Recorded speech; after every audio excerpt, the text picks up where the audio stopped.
You know all these people, so I'll just give you a terse introduction. Each of our speakers will speak between 5 and 7 minutes, and then we'll have time for questions. And if they go over, there's no big penalty. Our counsel, Mike Hayes, will be has subpoena power, so that'll be the only thing we have. First, we have Evan Bayh. Round of applause, please. Former senator from the state of Indiana and served on the several committees, and just found out his dad, Birch Bayh, is still alive, 87? 87. Who, and many decades ago, when I was very young, 1968 campaign for president. He was there for Senator Robert Kennedy. Next to him is Carol Browner. Round of applause, please. Distinguished Senior Fellow at the Center for American Progress and Senior Counselor at the Albright Stonebridge Group. You don't look senior in all those things. I know. I know. But or distinguished. All right, distinguished. Well, we'll find out. Next is Sean McGarvey. Sean is the, round of applause, President of North American Building Trades Union, started his career with the International Union of Painters and Allied Trades. Wow, come a long way to the City Club, let me tell you. And next, of course, is a fellow who's been here often, Doug Scott, former chairman of the Illinois Commerce Commission. Round of applause. And as we know, the former mayor of the great city of Rockford. So there's our panelists. Senator, this will sound like real innovative, but we'll go in alphabetical order. Why don't you start off 5 to 7 minutes, and we'll just carry on like that. Well, giving a former United States Senator a microphone is a pretty dangerous thing, so I appreciate your courage in doing that. And it's great to be back in Chicago today, or as we like to say over on our side of the border, back in Greater Indiana, here with all of you today. And I thank you for that very kind and generous introduction. I recall, I think, Carol, I was in maybe the Atlanta airport here in the last couple of years, and this fellow I was having a quick bite of lunch at a fast food place, and this guy was looking at me and kept looking at me, and finally he came over to say hello, and he said, "Say, can I ask you something?" I said, "Sure." And he said, "Has anyone ever told you that you are just the spitting image? You look just like Evan Bayh?" And I said, "Well, you know, I hear that quite frequently, actually." And he said, "Boy, if that guy's ever elected president, will you be lucky?" And I said, "You're right." So no cases of mistaken identity here today, and for that I'm very, very grateful. Look, I'll try and stay within my 5 minutes so that we can, I'd really rather have a dialogue here today, because that's really what we're all about with the Nuclear Matters effort. We face some major challenges, both in the United States and here in the great state of Illinois, and it's important that we address these challenges in a thoughtful, intelligent way. And in order to do that, we need to have a dialogue about what the facts are, and so we can assess what is the most appropriate course to meet these challenges going forward. For example, good paying jobs for middle-class families is a major priority for our country today. And it's hard to have a growing economy with expanding businesses that support good paying middle-class jobs without a stable and reliable source of electricity. Which you're blessed to have here in Illinois. And that's one of the things that nuclear power does really well. Last year, about this time when we were experiencing, I think it was the polar vortex or snowmageddon, whatever it happened to be called, there were several areas of our country that came very close to having rolling brownouts. Very close. And the fact that nuclear power continued to operate 24 hours a day, 7 days a week, regardless of whether the temperature was, 10 degrees, 0, really helped the grid stay active, helped consumers warm their homes, and helped businesses stay in business. And so that's a very important attribute that really in the marketplace today is not valued that highly. When we pay for our electricity, it tends to be set by the spot price, the short-term market price on the grid. And the fact that nuclear power is a very reliable, stable source is something that has value to all of us, really is not reflected in the marketplace today. So something to think about. As Sean would tell you, you've got 3 somewhat vulnerable nuclear plants. You've got a total of 6 here in Illinois. Matter of fact, Illinois leads the nation in zero carbon electricity production. You're #1 in the country, which is a very good and admirable thing, largely because you have nuclear power. It's about 48% of your electricity base load generated here in Illinois, and 90% of your zero carbon power is generated by nuclear facilities, which is great for the environment. It also is good, as I'm sure Sean will remind us, 2,500 people work at the 3 plants that are somewhat vulnerable. They are good paying, middle class jobs, good wages, full benefits. That's a good thing. If those plants close down, as one recently did in Vermont, as one recently did in Wisconsin, one of our neighboring states here, so this is not a theoretical, hypothetical threat. These plants are in peril. Up to 2,500 people would lose their jobs directly, and then there are other indirect employees that would be affected as well. The total economic impact to the state of Illinois would be about $1.8 billion in lower direct economic activity. And if one of the studies, there are a series of studies that your state government has put out, recently concluded, I think, Carol, a total of additional cost to the state because of increases in carbon emissions, which would be a result from even natural gas replacing nuclear, would be about another $9 billion hit to the economy in the state of Illinois. So in any event, these plants are a great resource for you economically, environmentally, as I mentioned, and are important to your state's future. Final thing I'd mention, that makes this somewhat more topical, and Carol will probably speak to this in greater detail. There are new standards for carbon emissions coming out. Illinois, every state has to adopt a plan by, I think, the middle of next year. You maybe get another a year grace period if you form a coalition with some other states. But you've got to come up with a plan to how to meet new, higher, more stringent standards for the emission of CO2.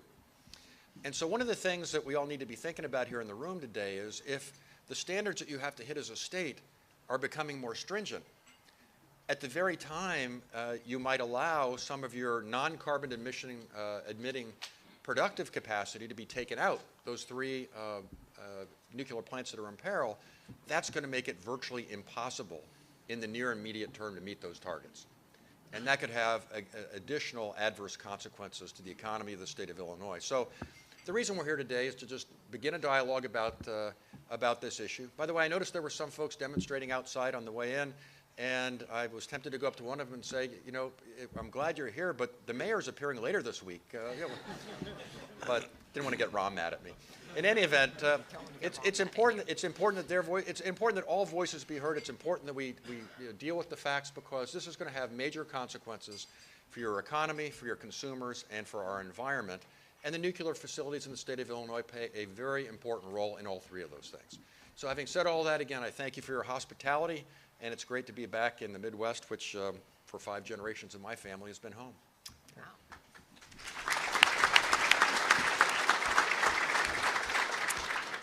Thank you, Evan, and I want to thank all of you for the opportunity to join you today. As you heard, I am Carol Browner, and my current titles appear to have the word senior in them way too often.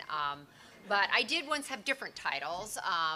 They've all been kind of funny. I was the administrator of the Environmental Protection Agency, which means I ran it for 8 years.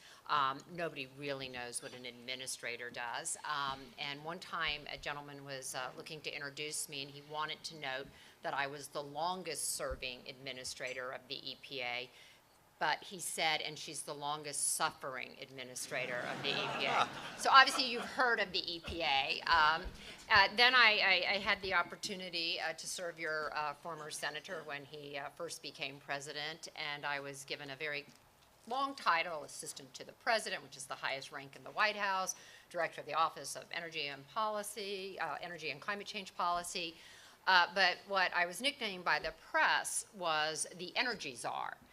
And then someone decided that czar wasn't appropriate, that I was really a czarina. My husband, who Evan knows, did a little bit of research and announced one day when I came home that there were no czarinas in histories without czars. It was all derivative to the female. So that made him the czar and me the czarina. And then the Washington Times, noting my very liberal background, decided that I was a socialist czarina. which, you know, made you wonder what they didn't understand about history. But today, I'm here as a private citizen, and I'm here as a lifelong environmentalist. And probably the question I get asked most often when I talk about nuclear power is, but you're an environmentalist. How could you be pro-nukes?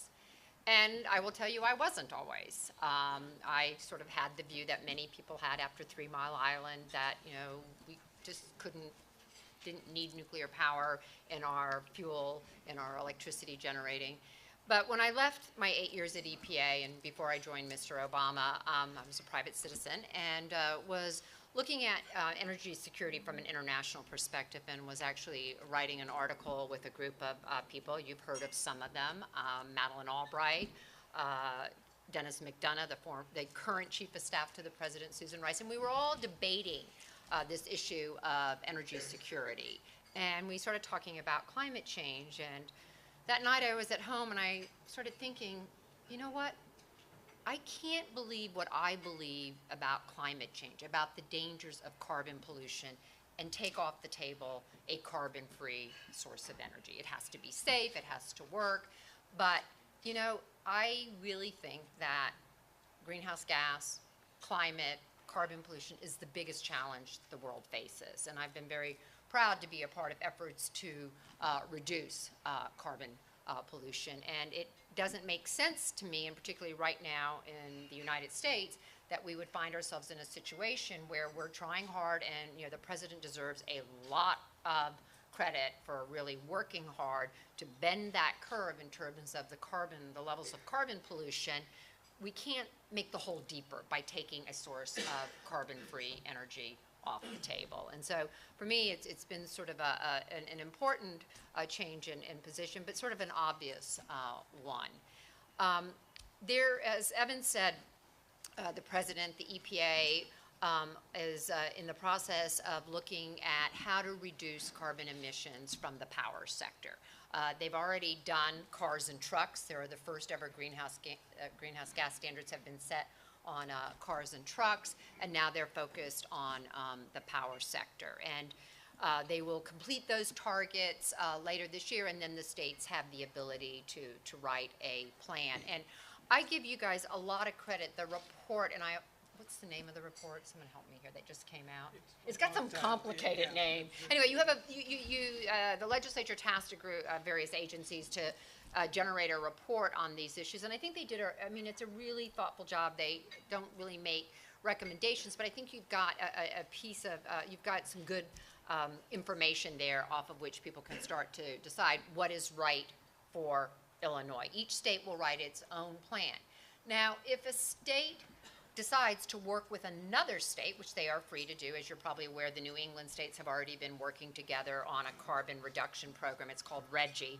But if states decide to work together, EPA is actually going to give them an extra year. And so, you know, as Illinois thinks about what to do, I guess, you know, I would encourage you to think about, can you work with other states to find the most cost-effective, common-sense solutions to driving down carbon pollution, how the nuclear facilities will continue to play an important role so that you're not inadvertently increasing your emissions when you're trying to drive down your emissions. And then I would also say, what is the role of renewables? And what we see in the New England states is they've been able to kind of put the mix together, and maybe that will be another opportunity for you all to learn. But there is tremendous, I think, opportunity for states to really think what's right. And, you know, I'm from Florida, and what's right for Florida may not be right for Illinois. I'm going to finish with a funny story. You guys probably remember Tom DeLay. He was a congressman. He was not particularly fond of EPA. That's probably one way to describe it. Okay.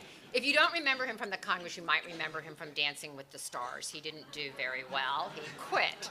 But when I was running EPA, he was a member of Congress from Texas. And we got into a public, in a committee hearing, into a debate where Mr. DeLay was raising his voice at me saying, you know, this is 1994, okay? Yes, Al Gore is the vice president. He has written Earth in the Balance. But the science is still emerging on climate change. And Tom is accusing me, Congressman DeLay is accusing me, EPA, of regulating greenhouse gases. And I'm saying, no, we're studying them. We're looking at the science of them. And we go back and forth. And eventually I say, sir, the 1990 Clean Air Act, so it's a relatively new law on the books, doesn't even mention carbon pollution. It doesn't mention greenhouse gases. It doesn't mention climate change.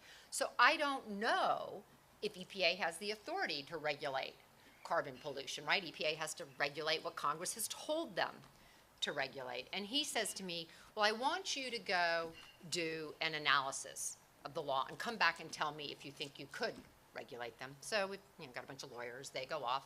They write a memo, and they conclude that, yes, under the Clean Air Act, if EPA decides that an air pollutant endangers public health and welfare, that EPA must, not can, must regulate it. We, leave office, elections happen, people like me go, we leave the memo sitting there, the state of Massachusetts comes along, picks up the memo, sues in Bush 2, the administration for not regulating greenhouse gases, and lo and behold, they win in the Supreme Court 5-4. The Supreme Court says, the Browner era memo was kind of right, which is EPA has this authority if the science demonstrates an endangerment. So I think it is fair to say that all of these activities that President Obama has been involved in to drive down carbon pollution is in part because of Mr. DeLay.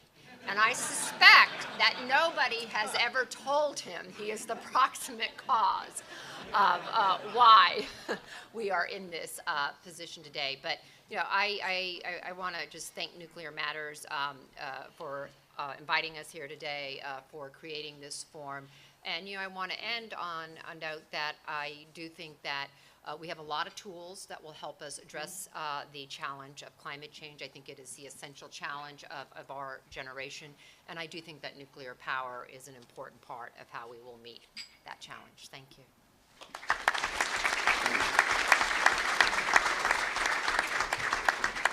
Thank you. I'm Sean McGarvey. I'm president of North America's Building Trades, neither a former senator or a Czarina, so I will really be brief because I'm anxious to hear if there's a few questions for the panel. North America's Building Trades maintain 95% of all the nuclear generating stations in the United States. We do the refueling, we do the maintenance, we do the upgrades when they upgrade them. We have a workforce that's specially trained to work in these facilities. We have a nuclear mechanics training program that our folks go through to prepare them to go in and work. And we are, not just by my claim, but the most productive, most skilled, safest craft workforce in the world that works in this nuclear industry. And reliability is really important.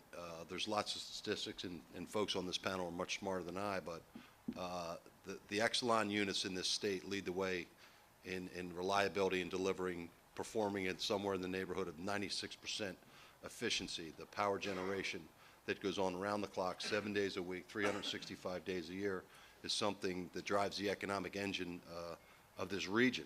And I will tell you that from an economic development standpoint, I recently had the opportunity, and I work with a lot of utilities, as you can imagine, to be down in a southern state with a CEO coming out of a meeting with the governor and a mayor of a major American city and the rest of the economic development team, who had just closed the deal on two major employers deciding to relocate from an international space into that city and into that region. And one of the compelling arguments for that decision that they ultimately made was the ability to know that there was long-term predictability of cost and power generation to feed their enterprise there, that they had the CEO of the power company as part of that economic development team. So when you think about, decisions that people might have to make about whether or not to take this baseload generation offline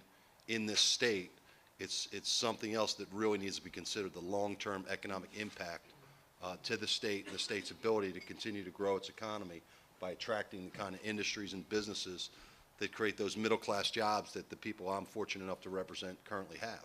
So it doesn't just affect the people that are operating those facilities. It doesn't just affect the shareholders of those companies. It affects the future opportunities for people to have real middle-class jobs that are connected to those facilities, because there's that predictability of round-the-clock base load generation that's safe, and the added benefit of its 60% or it's 90% of the meeting the thresholds on clean energy in the state of Illinois. When we go into these state plans later, the impact, I don't even know how you measure it if you take them offline, what you would have to do to make up that difference in that. And at the end of the day, you know, I have had the opportunity long ago in my career to do a survey where I actually had to travel over a 4-day period all across southern Illinois. And I won't bore you with the details, but it was kind of like with a clipboard, and I had to determine it was over jurisdiction, which is a thing with the building trades. And I can tell you that all those small towns I went to, some were prospering. Some of those counties were prospering, and some were not. Some were boarded up, and some were nothing was happening. And the reason for that, as I could determine through my travels, was whatever the major industry was in that town or that county had moved up, had packed up and gone away. And what was left was not pretty. And when you think about what these facilities in the state of Illinois generate in school taxes, in economic development in that county where they're located, in the jobs, in the restaurants, supporting the police force, the fire department. On top of that, the charitable giving that they do. And then the support of the boys clubs and the girls clubs and the baseball teams and the churches. The economic impact of these facilities as an anchor industry in these areas of the state are hugely important. So there's a lot of ramifications to long-term economic stability in an area when you make a decision to take a premier employer who pays real middle-class wages, treats its workforce right, pays its taxes on time, operates a safe enterprise in the state, follows all the rules and regs. Before a decision is made, this legislature, this new governor, and these leaders in this room should make sure they have the maximum impact on a thoughtful discussion before that is, because the ramifications long-term are really not good if we take that base load generation offline. Yankees coming down, it's devastating that area where that plant's coming down. If you don't believe me, take a trip up there and see what's going on.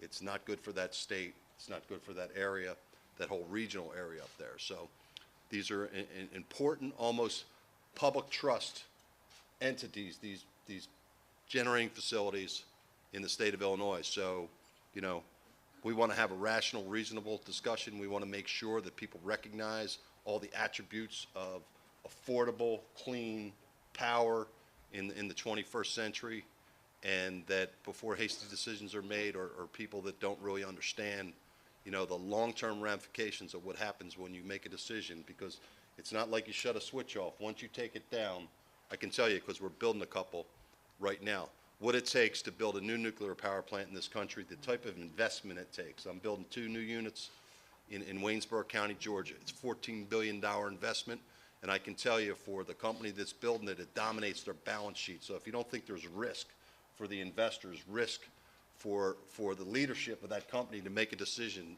and then try to get something built on time within that budget and make the returns necessary, once you take them down, you're not going to hit a switch and start them back up and go. It's a big deal. So we're huge supporters. We understand everything that goes into maintaining this fleet, and we encourage, like I said, a rational, reasonable discussion on the best policy forward to make sure, you know, the long-term economic development of not just this state but this region with those units before they go away.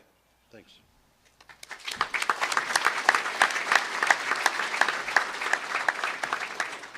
Thanks to the City Club. It's great to be back here again. I think this is about my 7th or 8th time addressing you. This is the first time I've ever done it when I'm unemployed, though, so I really appreciate the chance to come back today because the lunch was tremendous. So, and I'm actually just picturing Administrator Administrator Browner, Tom DeLay is somewhere just having lunch with a raging case of indigestion and doesn't know why. So that was a great story. I appreciate it. And you know, there's a lot that I think we'll end up agreeing on as we get into the discussions, because all of these decisions end up getting filtered through when you're at a Commerce Commission or when you're at the Environmental Protection Agency, as I was for 5 years here in Illinois. Everything gets filtered through the same themes that you've been hearing: safe, affordable, reliable electricity, environmental compliance with that as well, the jobs, the economy. And Illinois has actually spent a fair amount of time over the last several years working on all of those issues and trying to think about what our energy future looks like, not just our mix today, but what's our energy future going to look like, how are we going to comply with the environmental laws that we know are coming, or even things like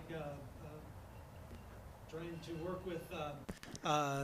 to work on things like what it is in the future. What's our energy mix going to look like in the future? Because the line that we always had at the ICC was what our energy mix will look like in the future. Now it's about a little less than half nuclear power, about 40% coal, a little bit of gas, and then renewables.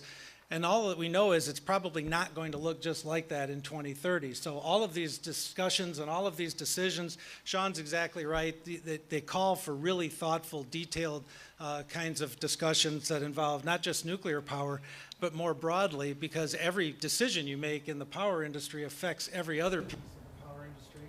So it's important for us to, off again. It's important for us to, can I switch with you, Sean? Sure. Thank you. So it's important for us to consider all of these things as we go forward. So I'm going to do a couple of things here. I want to talk a little bit about both the environmental compliance that's been mentioned and also the nuclear resolution that came from the House last year. The report, by the way, is entitled "The Potential Nuclear Power Plant Closings in Illinois, Impacts and Market-Based Solutions," which is a mouthful, you're right. So, but it is available through all of the different websites from the agencies that put that together: the Illinois Power Agency, Department of Commerce and Economic Opportunity, the Illinois Commerce Commission, and the Illinois Environmental Protection Agency. So that came to us, the House passed that resolution back at the end of last year's session in May, with the idea of saying, look, there's this potential that's out there that 3 plants in Illinois might close. What would the impact of that be? And if the legislature decided that that wasn't something, that they didn't like the impacts of that, what would be some market-based solutions to try to overcome that? And so that's what the report seeks to do. It's about 300 pages long. I do recommend it, though, because it is a very good primer, I think, on how energy works in Illinois, how the whole system of energy works, all of the interconnected and interrelated pieces of that. But I think there are a few takeaways. I'm going to do these very briefly. We can get into it a little bit more as we go forward. But the first thing is that it's extremely complicated. As Sean said, you know, it calls for a very thoughtful discussion, and that's absolutely true, because it's not just about the nuclear industry here in Illinois. It's very important to us for all of the reasons that have been stated, not just from the jobs, the environmental, reliable source of base load power. All of those things are very, very important to us. But when we do something in a market-based attempt to try to help the nuclear industry out, what effect does that have on all of the other power generators in the state, some of whom are challenged as well? And Sean's stories about the communities where nuclear power plants live, if you do the jobs I've done for the last 9 years, you'll learn very quickly and hear about the impact of coal plants in different communities throughout the whole state of Illinois. No less important to their particular communities than the nuclear plants are to theirs. So this whole idea that it's very complicated and interrelated, I think, is one that we need to pay attention to. The second thing is this discussion gets going in earnest probably very shortly in the next couple weeks or so, is that assumptions and modeling and what you put into the whole modeling discussion, the assumptions that you put into that will really play a huge impact on the result. For example, if you're talking about environmental impacts, if you assume that all of the nuclear power would be replaced by coal, there's a huge environmental impact to that.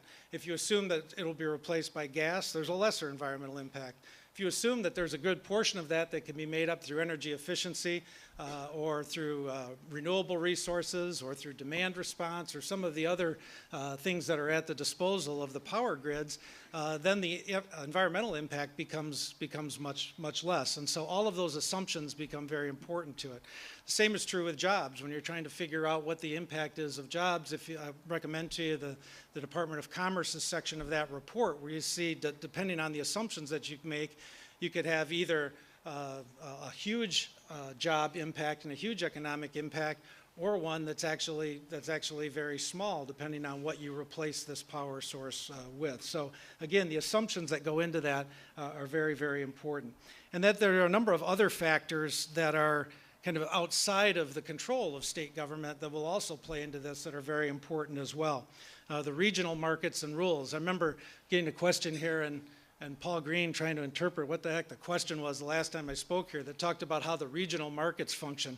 We don't have nearly enough time for that today, but Illinois is in two different regional markets. They have different sets of rules. They have different sets of what they pay for capacity, in other words, to make sure that power will be there when folks need it.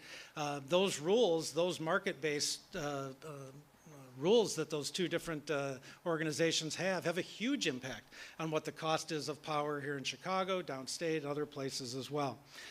The environmental impacts and climate regulations, as were mentioned, not just the Clean Power Plan or the ones to reduce greenhouse gases, but also to reduce other pollutants that have come from the EPA very recently. Things like reducing the impact of coal ash. All of that plays on how many coal plants will actually stay in operation here in the state. What are commodity prices? If we'd been having this discussion 10 years ago, 8 years ago, we would have had a very different picture of natural gas prices than we do today because of hydraulic fracturing, and we all know that debate going on here in Illinois, but there isn't any doubt that has dramatically affected the pricing of electricity here in this state and other places throughout the country. And so what commodity prices does plays into this in a huge way as well. And investment decisions that choose to get made by others, whether they're transmission lines to be built, pipelines for gas, or other power plant generation decisions like Sean was talking with building new nuclear plants, and technology improvements. You know, again, hydraulic fracturing is a good example of that because that fundamentally changed the way we think of energy in this country. But if we start to think about things like energy storage and what that might do for renewable energy coming online, again, another game changer that will fundamentally affect how the state is able to, and this region and the country are able to operate. And then economic factors. A large portion of greenhouse gases were reduced between 2005 and 2012, 12 being the base year that EPA is using for their rule, because of the recession. That people were just using less electricity, and so there are those economic impacts that not necessarily at control of the Illinois legislature. And so the other part that we were asked to do, the four agencies, was to make suggestions as to market-based solutions, and that can include everything from doing nothing and just letting the markets take care of that, to everything from some of the topics that I can actually utter in public now that I'm not working for the state anymore, things like carbon tax and cap and trade and all of those things that you've heard about for a long period of time that are actually our market-based solutions, have been used in other environmental reduction programs before for things like acid rain and others, and have worked very well around the country. Or things like a clean energy standard or a sustainable power planning standard. All of those different, the layout of those different ways to try to accomplish this, and there are more than that, but those are the ones that are focused on in the report, are all out there. And so it does call for that kind of detailed discussion that Sean was talking about. I think the idea is that the debate needs to be about more than the nuclear plants, and I'm not downplaying the impact of the nuclear plants. I think they're very important, and I've been a supporter of nuclear energy personally for a number of years, and I am, because it is a safe, low-cost, reliable source of carbon-free electricity. And so it's something that, being the largest nuclear fleet in the country, is something that we have to take very seriously here. But I think that the debate, as we start to look at how we're going to comply with the new Clean Power Plan that the feds have put out, and we've been doing a lot of work on that, the state has, working not just in Illinois, but with other states as well. We've been working in a 14-state, multi-state approach to try to see if it makes sense to do some kind of larger market-based solutions to this. Directionally, I think the evidence is that it does make sense to start looking at those things. But to do that, you have to set up trading platforms and do some other things that will reward those folks who are putting out carbon-free electricity, and probably at the expense of those who aren't. And so you have to set up some kind of a market-based solution for that. I think the good news is that we've gotten a good start on that, both through the work that we've done in the state and through the report. So it really lays it out, I think, well for the legislators and others. And actually, I'm very much looking forward to how that debate unfolds this year, and look forward to your questions.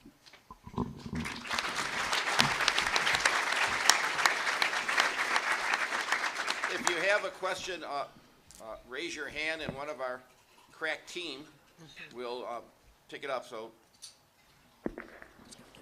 you got to write it out, sir. This is the City Club of Chicago. We don't have an oral tradition. How's that? Remember, this is where Barack, where he got to start. So.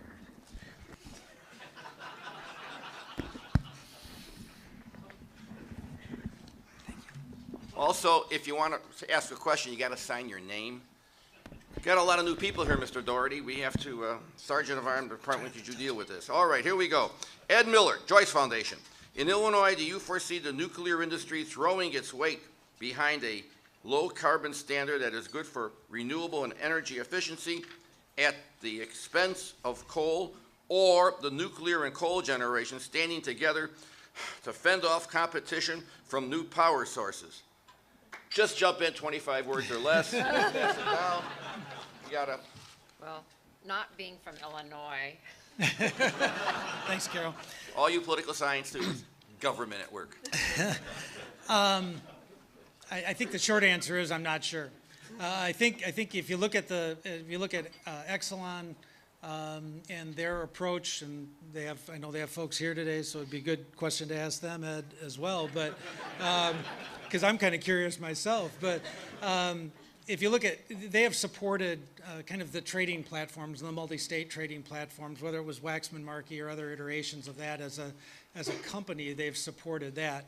And so I can see some kind of support for either a clean energy standard or a trading platform that presumably might involve more states than Illinois, and they don't have to be contiguous as well. One thing I'll say about that, the multi-state group is important because just about all the states that are in that room really hate the idea of the Clean Power Plan. They really dislike the idea of the rule, either from a states' rights standpoint, from an economic standpoint, whether it's just we don't want Washington telling us what to do, but they're in the room because they have to make a recommendation at some point to their governor or their legislators, assuming that Carol's memo holds up and the courts will reaffirm their ability to regulate carbon. They've got to try to make the best recommendation of what's going to make the most sense for their state economically, and that may involve multi-state and trading programs. And so I can see the nuclear industry here being very supportive of that because it would do a couple of things. One, it would support their short-term needs that they have, as have been pointed out here today, but also help set us up for the kind of trading program in the future that might be very supportive of that. Coal industry, you've seen a couple of announcements here where they've talked about either taking some plants offline, which may be necessary for the state to meet their Clean Power Plan compliance, or of switching to alternative fuel, maybe coal to gas, something like that. And so I think you're going to see that discussion continue to play out there. I don't necessarily know that I'll see any great alignment between the coal and the nuclear industry as well on this, because their interests here and in other states are very different. But Okay, again, Doug, we got questions here. Yeah, it's all You're right. not in government anymore. No need to filibuster. No need. All right. It's always a need to I mean, filibuster, Paul. All right. We have. I got the word. We got to cut. We need really a lot of short answers. Here we go. Bob, is it Kelter, from the Environmental Law and Policy Center? This is for you, Ms. Browner. Do you support the answer is yes. Thank you very much. Well, You said you needed short answers. Sure you don't want to move to Illinois and run for office? Okay. Do you support the production tax credit for renewables? I do. There you go. All right. Maureen, is that Headington? But maybe we should tell people what it is. All right, if you want to go on, go ahead. We have a long history in the U.S. of supporting nascent industries. It started with in the energy space with the oil industry back actually in I think 1916, 1918. Some of those benefits remain today.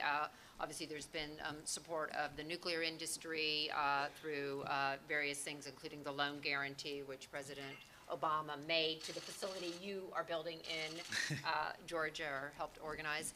And for the wind and solar, there have been various tax credits. They have not been embraced. What's the best way to say it? Congress has not sort of put them in place over the long term. They've sort of been fits and starts. But it is certainly these various tax credits have been hugely important to making both wind and solar cost competitive with other forms of energy, and I do support them. Okay, we got the word that some of these folks have to catch planes, and there's no reason why we shouldn't leave on a controversial note. Maureen Headington, where are you there? Maureen? Back there, okay. You ready for this one? And by the way, all four of you, I'm sure you'll both want to jump up and answer this one. Exelon is asking our state legislature to provide hundreds of millions of dollars to subsidize its fleet of Illinois nuclear plants. Why should Illinois taxpayers be compelled to subsidize an industry that is too risky for Wall Street? That's a City Club question. Anyone? I'll comment. Recently, the state of Tennessee invested $600 million in the expansion of a Volkswagen manufacturing facility that's going to have about 800 jobs attached to it.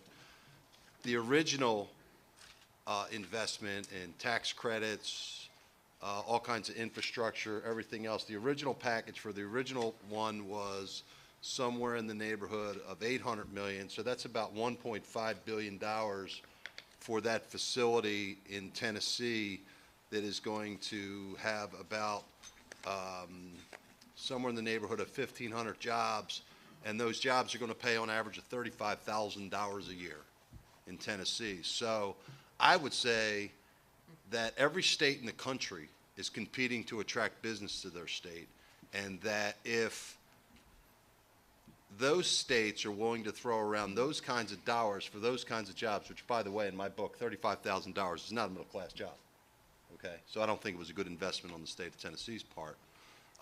So I think it's wholly appropriate, okay, for states with mature businesses to look for ways to keep them viable up to and including helping to invest in them. If you look at when the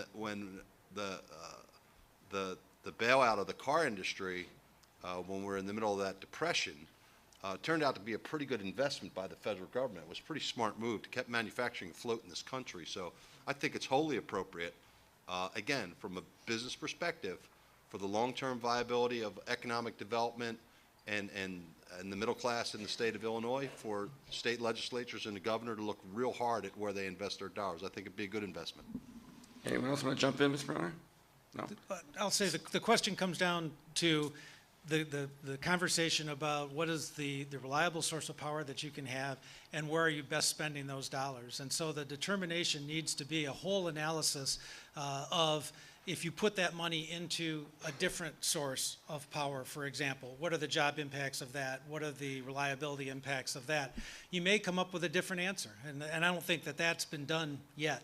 And so I think that needs to be part of the discussion going forward to find what's the most reliable source we've got going forward in order to comply with the plan and what provides us the power at the least possible cost. And I would add one other thing to your list of what you have to consider, Sure. which is the environmental impacts. Absolutely. Yep, absolutely. You know, I think that, and in fact, I was interested that the report actually includes a societal cost Yeah. of carbon emissions. So it actually took into account the fact that when we put pollution into the air, that has ramifications, that has Yep. costs associated Absolutely. with it, and I applaud the report for doing that. I apologize to there were a lot of good questions, but some of these folks are on a very tight time schedule. How about a big round of applause for our